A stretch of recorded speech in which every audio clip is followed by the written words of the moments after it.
Let me ask you something. When we think of punishment today, we think of prison bars, courtrooms, maybe isolation. But centuries ago, punishment wasn't about justice. It was about performance. Pain was theater. And prisoners? They were made into living warnings. These are stories of real punishments, real devices, and real people whose screams were forgotten but never erased. Let's begin with one of the cruelest inventions ever imagined by man, a beast made of bronze. Chapter 1. The Brazen Bull Greece's burning secret. Ancient Greece, somewhere around 500 BC. A tyrant named Phalaris ruled over the city of Acragas in Sicily.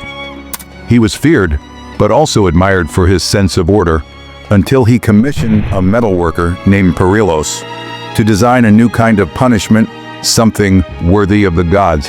And what Perilos created was the Brazen Bull, a life-size sculpture of a bull, made entirely of bronze, hollow from the inside, with a small door carved into its belly. Prisoners were placed inside, and a fire was lit beneath the statue. As the metal heated, their bodies began to burn alive from the inside. But here's the part that will chill you. The bull was built with an acoustic system, tubes near its mouth, designed so that the victim's screams echoed out like the roaring of a beast. To the crowd, it sounded like the bull was alive. It wasn't just torture, it was theater. Some say Perilos, the inventor, became the first victim himself, thrown into his own creation by Phalaris to test its sound. A chilling tale that makes you wonder, was it justice or just ego? Chapter 2. The Iron Chair, Europe's slowest death. Now let's jump ahead to medieval Europe around the 15th century. In a time when witches were hunted and heretics burned, the iron chair stood like a silent witness, made entirely of cold, sharp metal. It was covered in hundreds of spikes on the seat, the back, the armrest, even the leg rest. The prisoner would be strapped in tightly, and sometimes fire would be placed beneath the chair, slowly heating the spikes and the person sitting on them. It wasn't designed to kill quickly. It was designed to make an example. Judges would question the prisoner while they sat bleeding in silence, waiting for them to break. And here's the disturbing twist. In some cities, this chair was placed in public squares, not hidden away. People watched, children watched. This was the justice they were taught to admire. Some historians say that over time, the chair became more ceremonial than functional. But the question remains, why design it at all? Chapter 3. Rat torture. Desperation in the shadows. This method wasn't born in the courts or palaces. It came from the darker places. Used across Europe, South America, and even Imperial China in different forms. Rat torture was brutal in its simplicity. The executioner would place a metal or clay container on the prisoner's stomach, with hungry rats inside. Then, heat was applied to the top of the pot.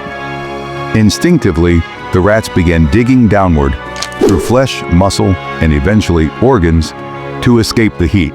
It's one of those punishments not designed for justice, but for revenge. Rebels, traitors, spies, anyone who needed to be taught a lesson without leaving a mark on the body would suffer like this, out of the public eye. Many conspiracy theorists believe this method was revived in secret prisons, even in the 20th century, but no one talks about that. Chapter 4. The Blood Eagle. Myth or terror. Now we enter Norse territory, a place of warriors and legends. The Blood Eagle is one of the most controversial punishments in history. Some say it never really happened, others believe it did, and that it was worse than we think. According to ancient sagas, the Blood Eagle was reserved for traitors or royal enemies. The victim was laid face down. The ribs were sliced from the spine and pulled outward, forming wings. Then, the lungs were pulled out through the back and spread like feathers. Some texts claim the victim had to remain conscious during the process to prove their strength before death. Modern historians argue about its authenticity. Was it real, or was it psychological warfare? A story told to scare enemies before they even arrived. Either way, it worked. Chapter 5. Pit prisons, the psychological death sentence. Lastly, the punishment that broke minds before it broke bodies. In many ancient civilizations from Persia to medieval Europe, they didn't always torture with tools. They used silence. Prisoners were thrown into deep, narrow pits, no light, no sound, no room to move. Days passed like years. Food came barely once. Water maybe. Some were left for days, some years. Many died from madness, not hunger. In some rare records, prisoners were forgotten entirely. Their names erased. No burial, no record, just a hole in the earth and a soul in the dark. And today, some of those pits have never been found. Buried under cities, roads, or temples. Silent, but still waiting. These punishments weren't just pain. They were messages, sculpted from cruelty.